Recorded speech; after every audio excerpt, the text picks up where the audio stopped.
Agency in Motion Continuing Education Series. This is a series for agents, producers, advisors, and agency builders in the financial services industry. And today's episode really centers all around how to create a framework for unleashing unlimited potential for what we call a no-limit future in financial services. If you have a model like the one that we work in, and if you decide that you want to go all in, you want to work for this is 6-7 figures, as a producer, as an agency builder, whatever it is that you're looking at, when you look at the different points of monetization in a model and you look at the ability to build out, there is no limits if you're willing to go all in on this and work hard and get this thing built.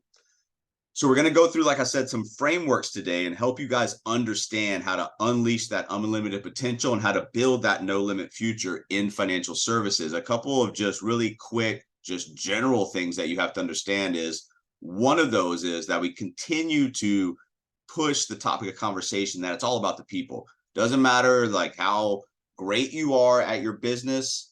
It really matters about how great you are at building relationships, because that's going to be the business builder, whether it's on the client or partner side. We talked about this before, especially on the client side. Do you sell or do you serve? If you're serving, you're out there solving problems. Those problems include products and services from your back end. That's really what you should be doing. On the partner side, you're doing the same thing as well. You're solving problems those partners have, helping them create what we're talking about today, which is, that blueprint for success. And then outside of the people, you have to look down the road, right? You always have to be forward thinking and think, what is the point of resistance for scalability for my business? That's a big one, because if you look down and you see all this capital that's going to be needed, you need all this infrastructure to build out distribution, well, it's going to be costly. And then you're going to get to those point where that infrastructure and that capital is a roadblock. If you're in a model like ours, where it's 100% virtual and online, there's a lot of savings. And that means also that when you don't need that capital, when you don't need that infrastructure, it can be reallocated. We talked about that before. But in terms of what we're talking about now, there's absolutely no point of resistance for scalability other than getting the right people in the right places at the right time to help you build this out. So when you get to East Coast, West Coast, Southwest operations, whatever it is, we're not going to come to you and say, hey, we need 250, we need 500,000, you need to get this built, you need to go get this office building. It's all lined up for, a straight shot to massive distribution on a national level of our products and services. So let's get into it. Just like what we explain to our clients in discoveries, we're talking about really, what do you want? What is it that you're trying to accomplish? You need to have that same type of conversation with yourself, because what you're going to realize is that same conversation you're having with your clients is really the same thing that you want. We're all in search of time freedom. We're all in search of lifestyle freedom. We're all in search of financial freedom. When you're talking to yourself or potential partners about this business, time freedom and lifestyle freedom has been built into this model. There's a lot of freedoms and a lot of value in this model. Financial freedom is something, just like you explain to your clients, you have to have a roadmap, you have to have a plan of action, and you have to have an execution of that plan. Same thing here. What do you really want? What's in place now? What do you have to work for? And how are you going to go make it happen? So these are the success things that you want to really, like I said, keep as a framework to understand how to unleash your unlimited potential in this industry. So what is the success framework that you need to be looking at? Well, first of all, you need to understand that success is a very messy process. There's failures, there's missteps, there's steps backwards. There's a lot of things going on. So from an outsider's perspective looking in, when you get everything built and you've got everything rolling, it looks great. The left-hand side is what people think that you went through. The right-hand side is really what you go through. So understand success is a very messy route. It's not a straight line. And there's going to be good days, bad days, really bad days, days like you feel like quitting. We talked about that before, the emotional cycle of change. When you're in that mess of the right-hand side, there's going to be some days where you feel like drifting, quitting, just calling it quits. That's normal. Understand you have that just like everybody else. You either have to push through that, like we talked about, to find the success that you're looking for, or you give into that and you start all over at something else on a candy high, get right back to the same place that you're at. And then you make that decision again. Am I going to push through or am I going to quit and start over? So many people quit and start over. It's a constant vicious cycle. Push through, get the success that you deserve and you're looking for. So as the success is loading and you're looking for that unlimited potential in this industry, you got to reach customers in more than one way. Even if you got, let's say, even if you're advertising on Facebook and your campaigns are going great, well, that's awesome. Yes, you want to continue to run those campaigns, but you have to look at, just like when we talk to our clients about a multi-legged stool of retirement, for example, you have to have a multi-legged stool of marketing. If not, and let's say Facebook changes algorithm, Facebook shuts down your account for some reason, random reason, right? Well, then your whole business implodes. If you have multiple legs of the marketing machine and something happens to one of them, A, your whole marketing machine doesn't come to a screeching halt, and B, you've got ways that you can go back, see what happened, and correct it without your business just totally caving in around you. So reach customers in more than one way, and not just digital. Match traditional with digital, and make sure you straddle both sides of those fences, because there is value in traditional marketing. There's value in digital marketing. There's also a lot of ways to waste money in both areas. So be careful, find something that works, and build a diversified lineup of marketing. And then also time management is a big one. We've been talking about this, but there's the 20-60-20 rule can be looked at a lot of different ways. This is the way that I look at it. You got your two bookends of stuff that, hey, if they get done, great. They don't get done, it's okay. The meat of your day, that 60, needs to be lined up. It needs to be, have some type of a schedule to follow. This is the stuff, that includes your CRM stuff that you need to do, your calendar events, your to-do list, whatever is most important, whatever is the most income producing activities on that list, put it in the meat of the day. Make sure that gets done. If the bookends get done, great. If they don't, and you got the meat done, that's okay. Understand what has to be done, tier your activity, and get the most important stuff, which is, once again, probably the stuff that you don't want to do. The most uncomfortable stuff is going to be the stuff that you need to do every day. That's income producing activities. The rest of the stuff, if they get done, it's great. If they don't, it'll carry over into the next day. So use a specific approach to time management. I don't care if you use this one or another one. Find something that works for you, but understand how to get the most out of the day, because, once again, one of your biggest fights is going to be with the clock every single day. And then you got to dig deep into your numbers. Remember, if you are marketing for clients, for partners, you're putting all this stuff out, what's actually happening? Because the numbers are going to tell you everything you need to know for your business. The numbers tell you if you continue with something, if you don't continue with something and kill it. It's also going to tell you times where maybe you're not performing at your best versus other periods. So not only is it like an internal check for you, it's an external check for what things are happening. Where is it coming from? What's going right? What's going wrong? Dig deep into your numbers to learn about yourself, learn about your marketing, learn about your clients, learn about your partners. And then we mentioned this last week. This is going to come up time and time and time again. You have to have your online business toolbox. If you were like a carpenter and you showed up at the job site with absolutely no tools, it's kind of ludicrous, right? What are you going to do with no tools? Same thing here.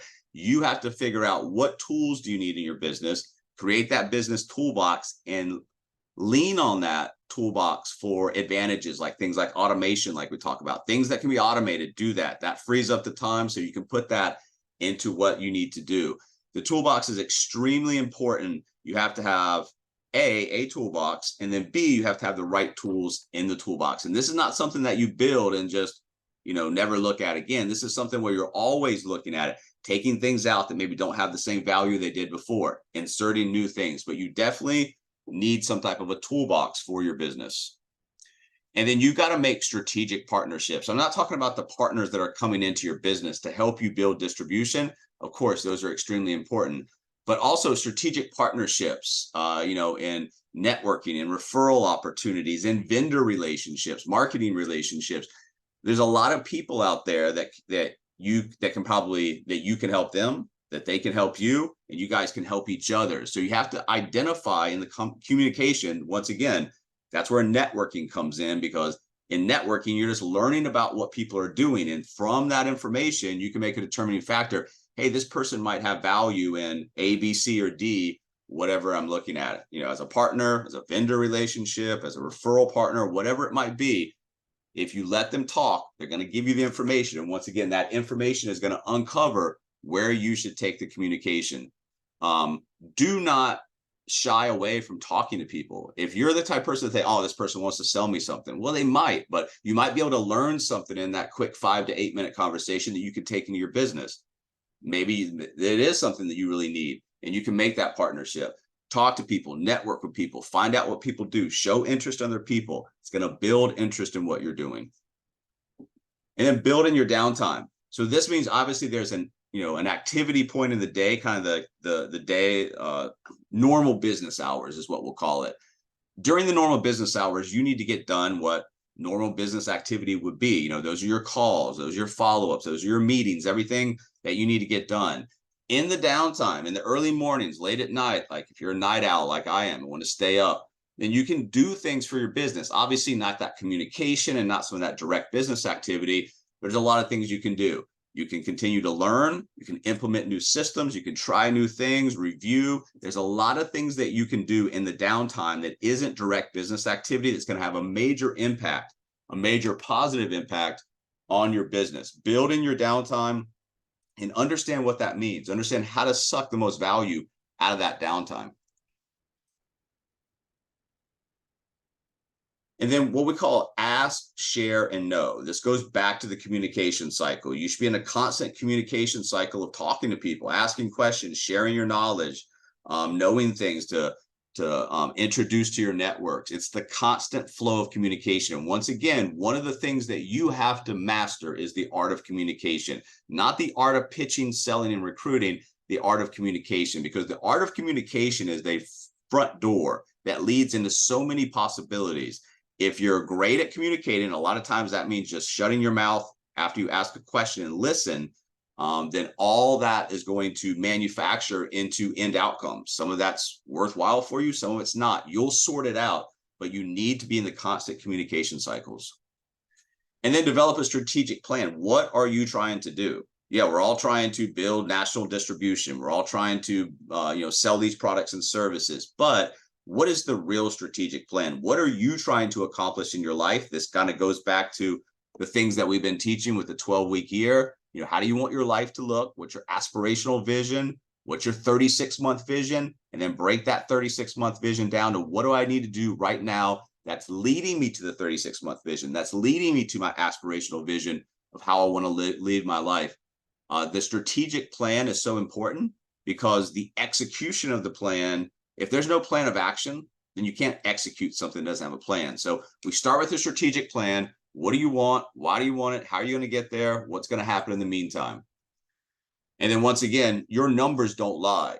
So you want to dig deep into your numbers, but also from a kind of like a scoring perspective, look up at the scoreboard. How are you doing on revenue? How are you doing on income? How are you doing on client and partner growth? Because once again, scoreboard never lies. Are you, kicking butt? Are you way back behind? Whatever it is, understand, like we always discuss, if you're really killing it and things are going awesome, build on that momentum. If you're looking up at the scoreboard and you haven't put points on the board in a long time, reset, kind of take it as a halftime. Give yourself that great halftime speech, come back out and get some scores back on the board, because all of the activity you're doing is great, but it has to manufacture into something on the scoreboard, or else we're working a lot for little to nothing. And then focus on your customer experience. Remember, companies like Amazon built a huge trillion-dollar company by focusing on the customer and the client experience.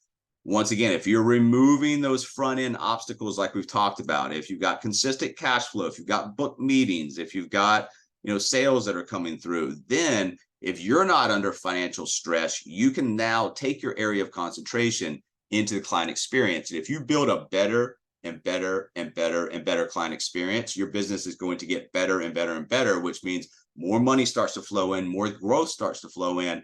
And that's part of your strategic plan. Remember, your strategic plan also, all the way comes back to what are you doing today? How are you developing your business? What are you doing to make it better? And all of that centers around, hey, what is my client experience? Take time to understand what your client experience is and continue to make it a better and better and better experience for them. Invest in yourself. Now, this doesn't mean monetarily. Of course, you need to invest money into your business. You can grow this organically with sweat equity in the beginning. That's fine. But at some point, as you start to make money, we call it the house's money, you start to reinvest that house's money into two ways. Number one, Pay yourself for the time, energy, resources, invest in the business, and then invest in your future. So invest back into the business. So what are you doing with the money? That's one thing. And then what are you doing, like I just said, with your time and energy? Because not everything is a monetary investment. You need to continue to learn. You need to continue to get better at what you do and invest in yourself. And sometimes that means talking yourself up. That means, even in the times where maybe you're not performing well, yes, you need to be realistic about what's going on. Talk yourself up. Be your biggest fan. Get yourself back in the game, back on the scoreboard. And then always, always, always think ahead. Yes, it's important about what you're doing right now with income producing activities, but always think about the future. What am I trying to accomplish? What are the changes coming up?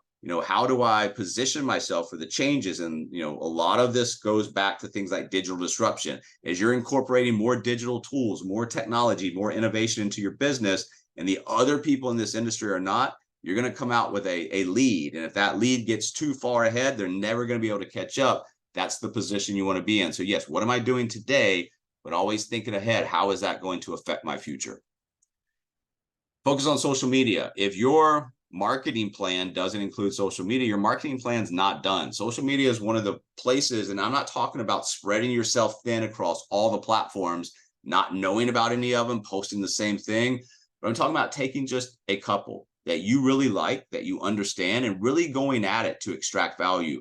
Social media allows people to get to know you in a non-threatening way. If you're out there posting education, entertainment, then they're looking for more of your stuff versus constantly pitching, selling, recruiting online. You need to build your audience every single day online. Continue to build that audience. Get more and more people in front of you.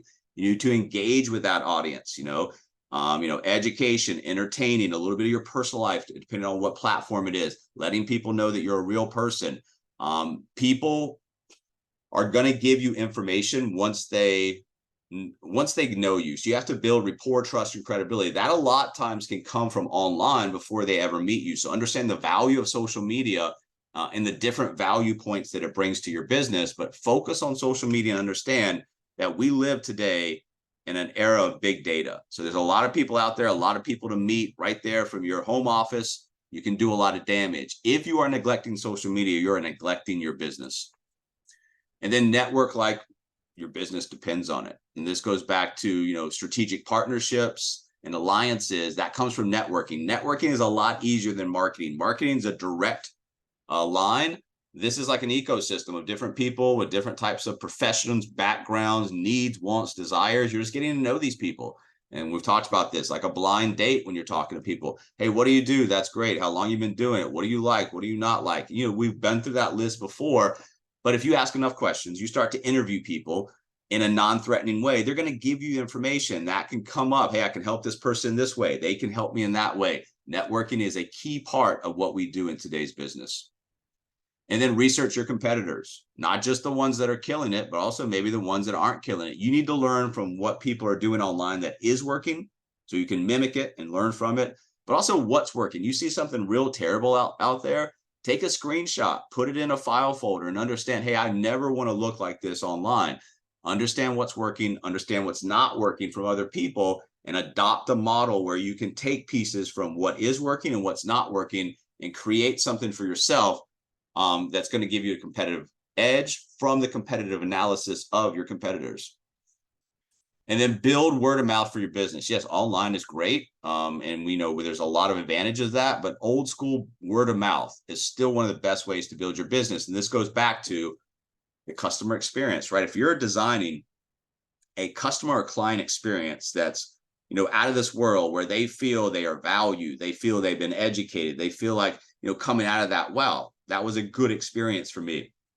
People will tell other people, especially if you ask them to. It goes back to the referrals. Once value has been recognized, it's a lot easier to start talking about, hey, who else do you know and care about that needs to know this information? If you're not asking for your existing clients to get user-generated content online, to get testimonials, get reviews, get referrals, then you are missing out on a big part of the blueprint for success that's going to get you into that no-limit future in this industry.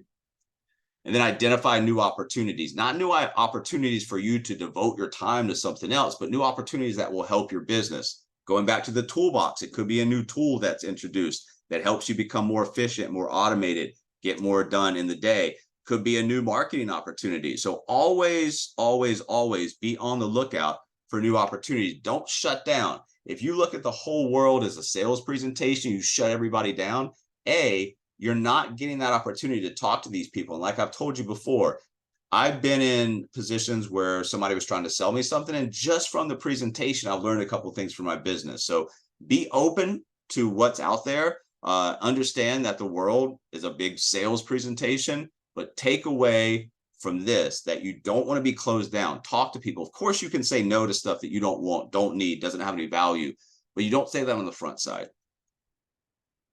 And then build a list. This is a continuous process. Remember, building the audience online is important. Building your list consistently is important. Because why? Because not everybody's going to be at the same point at the same time. Go into a room full of 100 people. Somebody might need tires. Somebody might need dental work. Somebody might need, whatever else. But at that time, it's this person. 3, 6, 9, 12 months down the road, it might be another person. So when you're building your list, constantly getting in front of that list with education, entertainment, value, something they actually look forward to, the right place at the right time, you're going to hit the right person that needs your services. So always build the list, always stay in front of your clients in a way that's not off-putting to them. And then diversify your offer lineup. We have different ways that we can bring somebody into what we call the client fold.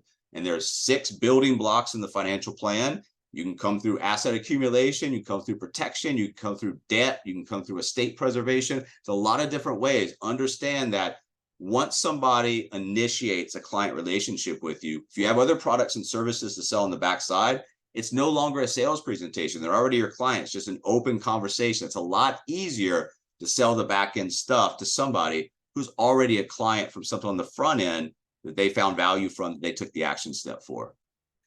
And you need to build your business and build your assets. Just like you're teaching your clients, hey, debt to wealth, right? On the backside, you have to have passive income from assets that satisfy that standard of living. We call that X, whatever that number is. Same thing with you. As you build your business, you want to continue to build your assets to get you to a place where you are financially free, financially independent, and can have choices. And once again, if you're building your business and you're building your assets, those assets have money now to reinvest in your business. It's a cycle, guys. Your business as well as your personal assets can be compounded in a similar fashion. And then get organized. One of the worst things that we can do is just be unorganized in this business, because if you're the type of person that's not organized, technology helps you stay organized. But the more stuff, the more clutter you have, the more pieces of paper that you have around you, the more number of spreadsheets that you have with people's information, the more different types of CRMs that you have, that's the more unorganized you are. And the more unorganized you are, the less money you're going to make, the less satisfied you're going to feel about your business, and you're going to start to feel overwhelmed. So just like we take that bad data that the client has, replace it with good data, you need to get yourself in a position from clutter to uncluttering and get yourself to a more organized position, because organization helps things not fall through the cracks. Those things that are falling through the cracks from not being organized, that's revenue, that's income, that's business growth. And then understand the risk rewards of what you're trying to do. Everything has a risk, everything has a reward. If the risk far outweighs the reward, just like when you talk to your clients, like, why would you do this? Same thing here. You need to have that open conversation with yourself. If I go down this route, this is the potential reward, this is the potential risk. Does it add up so that the reward versus the risk is skewed in my side? If it's way too risky, don't take it.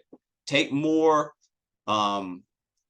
a conservative approach, especially with your money in online marketing. Don't just throw money around at online marketing thinking that it's going to help your business, because you need to understand where that money is going, what is it doing, and what is it returning? Because if it's not returning anything, you can blow through marketing budgets and look around and be like, wow, I've got nothing to show for that.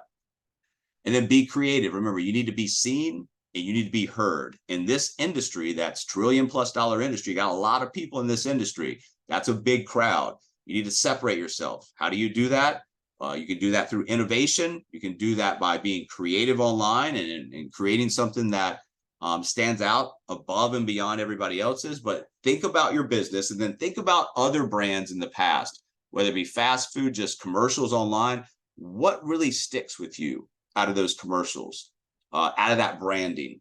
Think about your childhood or whatever. What sticks with you and why? Those companies were creative with those ads. Be creative with your business. Insurance is a pretty boring topic. You need to make sure that you don't go to the open market with boring insurance language and jargon in your, either organic or your paid advertising. Be creative, understand that facts tell, stories sell.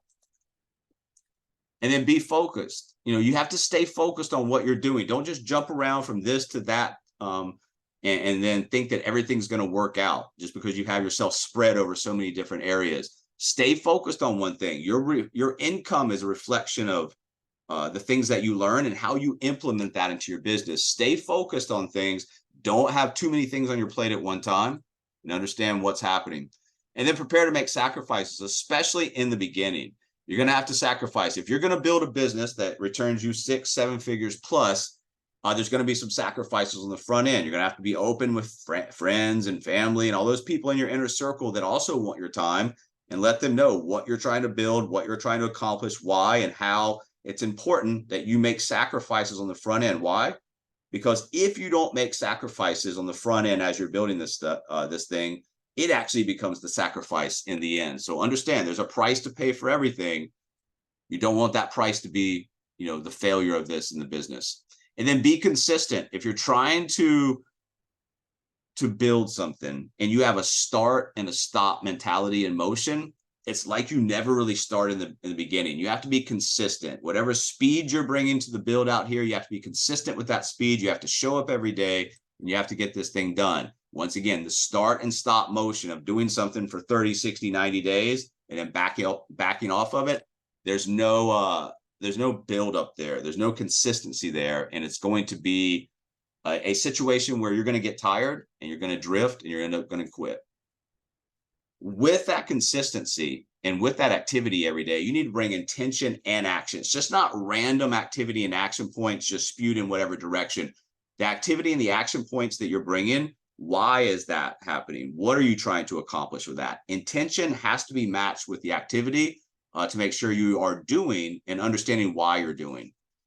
And then also along the way, you got to set targets or objectives. Once again, if you're going on a long road trip, you have to have the step-by-step instructions to get you to the end point. You don't just start and finish. Same thing here. Along the way, what are you doing? What's happening? Is it getting you to your goals and objectives? Is it getting you to your targets? If not, you have to take a step back. Why is this happening? Why am I not reaching my targets or objectives? On the other hand, if you are reaching them, those smaller stepping stones are just confirmation that you're going to reach your bigger goals. And then, I've got a list that's getting ahead in a competitive sales world. Once again, this is a big industry. There's a lot of people in here. You have to be seen and you have to be heard. You have to gain external competitive advantages over those people, and even internal competitive advantages within your own system. You're trying to squeeze out low performers and average performers. So you're trying to teach yourself how to be a high performer, and you're trying to coach, mentor, and teach other people how to be high performers. The reason that you're trying to squeeze it out is because most of the bottom and the middle, low and average performers, there's no real results there. So you want to concentrate your time and energy for yourself on creating your a high performance mentality and action, and then teach other people, because which are you right now? Which do you want to be? And as you build your agency, what do you want to attract? So top performers, they absolutely know where their lead generation is coming from. If you have no idea where your leads are coming from, you need to stop. You need to start a plan of action and a blueprint around where my leads are going to come from. Because if you ask any top performer, they know exactly where their leads are coming from, what sources, what they expect. You talk to average and low performers, they really have little to no idea. And then average or high performers, they execute every single day. Like we talked about before, hey, some days you feel like, great, you're going to go at it. That's awesome. Everything's lined up perfectly for you. Sometimes you have, some professional things that are happening, personal things, relationship, health things that are happening that cause the day. Maybe you don't feel 100%, but you have to go out and execute every single day. That's the most important factor. Consistency, showing up, being in the game. And then high performers understand they are not trying to make friends. You don't want to be, an a-hole, but you're trying to help them make money, whether it's a partner or a client. And you can come out and say that, hey, if we go into this partner relationship, we go into this client relationship, this is what we're trying to accomplish. Yes, we'll probably develop a relationship out of that, but you are not trying to make friends. The more that you try to make friends with potential clients and partners on the front end, the more it's going to show. It's kind of like almost being as fake. They're going to see right through it. And even if they don't, and they come in under this kind of relationship, this mentality where you guys are friends, it's going to be a lot harder for you to tell them the next action steps to take, or to kind of hockey check them. Hey, what you're doing is not working. When you first came in as a client or partner, we had this agreement. So once again, friendship will come later, trying to help people make money on the front side. And then high performers establish authority. This is very, very, very important. Either you need to preemptively do that with some of the stuff online that you do, or immediately when you get in with that potential or client or partner, establish authority. Why is it that that person is talking to you? Why should they talk to you? And why is it that you have the answer to their problem? Remember, there's a lot of solutions out there. You want to position yourself as the solution. And that comes from established authority. And this is one of those things where it's a fine line. You have to be assertive, not aggressive. Top performers, they know exactly what that client or partner needs to do, and they're going to tell them. They're going to be assertive in knowing and telling them, this is what you need to do next. This is what the next action step. Not aggressive, but assertive, understanding what they need to do, understanding why they need to do it, and being able to relay that in a communication pattern after you've established authority, where they're either going to fall in line, you're going to lead them, or they're going to give you a reason why they can't, and you can disqualify them. And that's the next thing that high performers really, really understand and do well. They get rid of people, whether it's 2 minutes or 20 minutes or 45 minutes into a conversation. Whenever that red card comes up for disqualification, that conversation is over. You might try to pivot over to the other side for another reason if it makes sense, but as far as that direct communication, that potential partnership or client relationship, it's done at this point. Don't think because you are advertising online, you paid money for a lead, that you need to go through all the steps for somebody that is disqualified. Discovery on the front end is extremely important. Is this person the persona that I help? Do they want to be helped? Are they able to be helped? Are they wanting to be helped? Are they willing to be helped? If all of these things check off, great. If they don't, disqualify and move on. Time is your biggest asset. If you're not protecting your time, nobody else is. And then next action obsessed, right? High performers know how to take a conversation, take a meeting, whatever is happening right there, and then build the bridge to the next action step.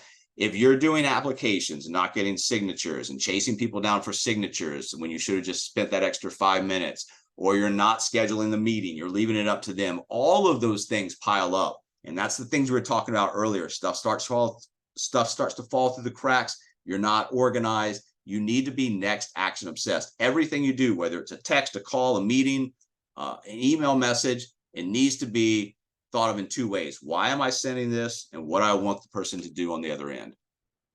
It's a game, guys. High performers understand this. Don't get emotional about this. Don't get upset about this. It's just basically a numbers game. And it's all statistics. It's the red balls and green balls. At the very basic understanding of this, it's either a yes or a no. And once again, if you're disqualifying, getting rid of those red balls as quickly as possible, you're learning to work smart versus working hard. You can work really hard and make no money, or you can work not as hard, work smart, and make a great amount of money. And one of the biggest things you have to understand is this is a game, and you need to disqualify and qualify constantly. If it's going to be a game and you're going to have to play it, enjoy it. Like I said, don't get too wrapped up in the emotional aspects of different outcomes. Understand there's going to be good outcomes, bad outcomes. You're going to make money. You're not going to make money. It's going to be a partner. It's not going to be a partner. It's going to be a client. It's not going to be a client. Just enjoy it. If you enjoy the process, this becomes a lot easier for you. And finally, one of the things that we have to understand is if we're going to step into the ring, and do battle in our industry, you need to be ready to fight. And that means dominate. So whether you're working 5 hours, 8 hours, 2 hours, whether you're working on Sunday or not working on Sunday, the days that you show up and the days that you're working on this business, you need to be prepared. Step into the ring, ready to dominate, ready to get things done. Because if you're not dominating, then each one of those days is a win or a loss. If the wins start to pile up, you're going to win the fight. If the losses start to pile up, you're going to lose the fight. Overall, you have to have enough winning rounds to win this match. And really, when you're looking at this, you need to understand that you're the common denominator. The same thing we talk to our clients and partners about. Hey, why have you been working at 10 places over the last 4 years? On the client side, we're asking questions because you are the common denominator. So if you're stuck, take a stand. Make this kind of a line in the sand moment, understanding what you need to do versus what maybe you haven't been doing, and rectify the issue right now. Come out of this meeting or come out of this video with a newfound clarity on what needs to happen. And like we talk about, ever wonder why all your problems involve you? Are you addicted to comfort? Are you constantly rationalizing your situation, justifying your positions and failures? Because if so, your brain loves that. It's going to love to just continue to do whatever you're doing. And if you get in the habit of quitting, brain's going to just quit everything. Yeah, let's quit this. Let's quit this. Give up on this. You're either growing or dying. There's either growth or decay in your personal life, professional life. And once again, if things aren't happening right, don't talk yourself down. You need to be honest in your evaluations of yourself, but learn to become your biggest fan. Learn how to turn problems into projects.